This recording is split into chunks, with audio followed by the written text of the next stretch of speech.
Uglavnom skratim priču, prijatelj moj jedan stavio rođendan i tu normalno ko je imao video tada niko. I tamo je tad stigao film Croatia sport od Van Damme. I mi tamo ekipa gledala to i ovaj kao aj sad ćemo gledati film i pustio film, mislim ja sam ne se spao kad sam vidio Van Damme, ono građa i to pokreti na špaga na dve stolice i ja sam rekao ma kakva atletika, kakve bakrači, to sam totalno pukao zatim, znaš. Rekao sam već par godina prije toga to počeo tego i to ma kakav više i od tada to je zadnji trening bio atletski koji sam napravio.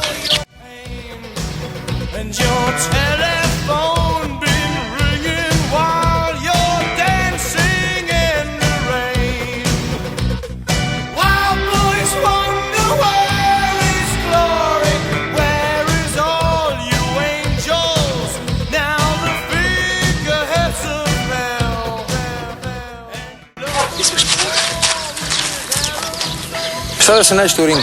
Ko? Ti i Van Damme. Pa u čemu je razlika između tebe i Van Damme, eto sam mi to objasni. On je malo jači od mene. Pa možda mrvicu, ali da ga iznenadiš, nokautiraju vjerujem. Taj dečko trenirao karate jedno vrijeme, sad naravno trenira već 15 godina i baletom se dugo bavio. Njegova mama bila instruktorica baleta. Dečko od 1,70 m visine i 70 nešto kila, mislim. To je smiješno to za pričati ljudi Van Damme.